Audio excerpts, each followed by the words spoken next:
مين يا دكتور الزوجة الصالحة؟ الحقيقة السؤال ده اتكرر معايا الفترة اللي فاتت بشكل مرعب يعني لدرجة اني زهقت بصراحة يعني. ودماغي هي اللي بكرر السؤال ده، يعني لا ازعم عن نفسي يعني الناس مبهدلاني ومين، لا دي دماغي الحقيقة. محدش طلب مني اي حاجة خالص، محدش طلب رأيي في القصة دي نهائي، لكن هقوله كده كده يعني. الحقيقة اول صفة قدرنا ان احنا نتوصل لها، وقدرنا دي لان انا مش شغال لوحدي الحقيقة عشان ندي كل حد حق. انا شغال معايا دماغي وافكاري وخبراتي السابقة والتجارب اللي مريت بيها، مش شغال مع ناس الحقيقة، لان الناس مش جايه في شغل، ناس جايه في رغي وجدال ولايفات على التيك توك وحياة الحقيقة انا مش فاهمها، فقررت ان انا انسحب منها يعني بشياكه جدا. فانا ما بشتغلش مع الناس الحقيقه، ده كلامي وانا مسؤول عنه بنسبه 100%. طيب مين يا دكتور الزوجه الصالحه؟ اول صفه من صفات الزوجه الصالحه ان الزوجه الصالحه مدركه تماما ان هي اتنين مش واحد. يعني ايه يا دكتور؟ يعني هي بره البيت امراه، جوه البيت زوجه. هل في فرق يا دكتور ما بين امراه وزوجه؟ الفرق كبير جدا. بره البيت امراه يعني كوني قويه، كوني شجاعه، كوني امبراطوره. عايزه تقعدي في البيت معززه مكرمه، اقعدي في البيت معززه مكرمه. عايزه تنزلي تشتغلي، اشتغلي وكافحي، اسعي واجري، امشي واحبي، فعلي ما بدا. بقول لك سوقي وحش وملاقي الدنيا كلاكسات بلا معنى، وانا في ظهرك واجه العالم منتصر عليه وانت غلطانه وكتفي في كتفي. بس ده بره البيت،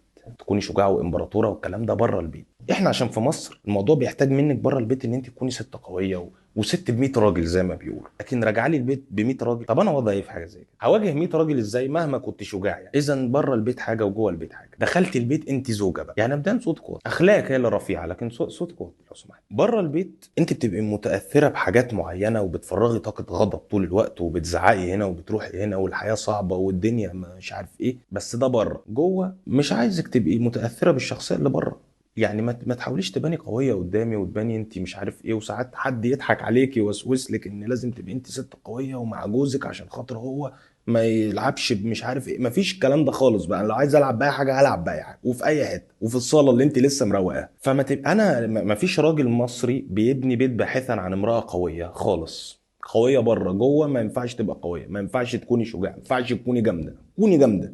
ولكن من منطلق تاني خالص، الزوجة الصالحة مدركة تماما مثلا على سبيل المثال لو جوزها زعق راجع من بره وعايز يفرغ طاقة غضب وبتاع وما قدرش يتمالك، عارفة لو سكت الخمس دقايق دول انت دمرتيه بالكامل، اتدمر. وصدقيني والله هتصعبي عليه وهيصعب عليه اللي هو عمله، وهتلاقيه قاعد كده مش عارف يعمل ايه يا عيني وحاسس بالندم الشديد واحساس بالعار برضه كده جنبه. فهتلاقيه جاي يفتح معاكي اي مواضيع مجرد انك سكتي. هيجي يقول لك هو النهارده ايه صحيح، هو لسه راجع من صلاه الجمعه، هيفتح الثلاجه يشوف ايه ده، مفيش سلمون. مفيش سلمون ليه؟ ها هو احنا ليه ما بنجيبش هو بكام السلمون؟ ها طب لو خدت كيلو ونص يعني، طب انا اسف يا عم.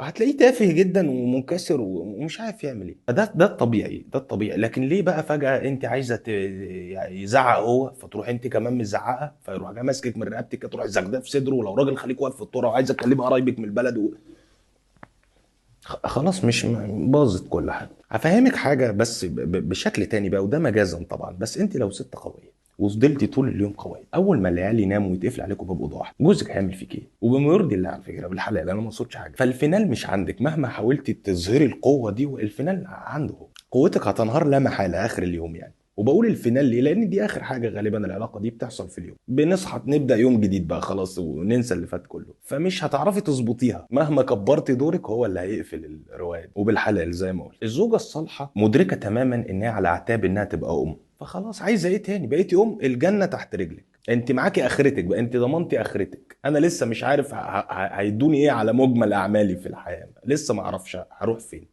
انت اطمنتي على نفسك، اطمني عليا بقى. ده الجنه تحت رجلي، يعني الجنه تحت اقدام الامهات مش تحت اقدامنا احنا مهما عملنا. انا لو بصيت تحت اقدامي لحظه طالع عليها سطح عديم المسؤوليه جاي من بيت ابن ما لقيتش حد يعرفني الصح من الغلط، بص تحت اقدامي وانا رب اسره، فشايفه الفرق ما بيننا عامله ازاي. انت بقيتي انت تمتلكي دعوه الام، يعني انت ممكن في لحظه عايزه تلغي الحياه العايشه، الغي الحياه العايشه بدعوه، خلاص يبقى تبقى الزهراء على طول والناس تتسوح بقى السودانيين كلهم. دعوه الاب بتبقى المحاكم غالبا اساسا وبيبقى فيها بقى اتعاب محاماه وقصص كبيره كده فالفرق بيننا كبير.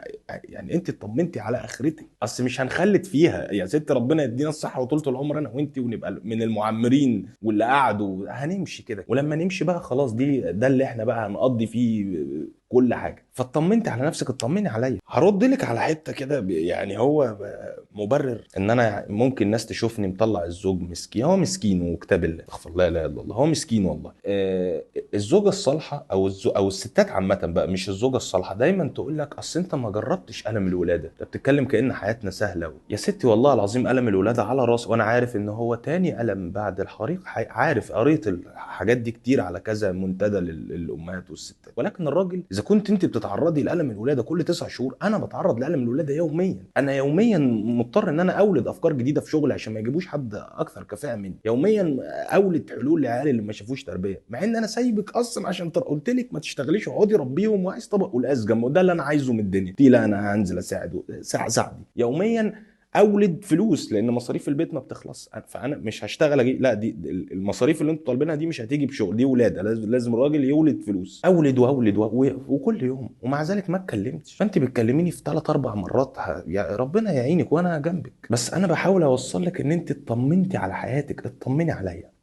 بحاول اوصل لك مفاهيم كده بيحصل فيها خلط. خليني اخاف على زعلك مش من زعلك، اخاف عليه فما اعملوش. لما احس ان انت جميله كده وانا ما اقدرش، وابوكي يفتكر واحد بيسلمني وبيقول لي خد بالك منها فاحس ان فده مش هخاف عشان انت لو زعلت وشك هيتعوج وهتبقى انت مش عارف ايه وانا لا لا خالص.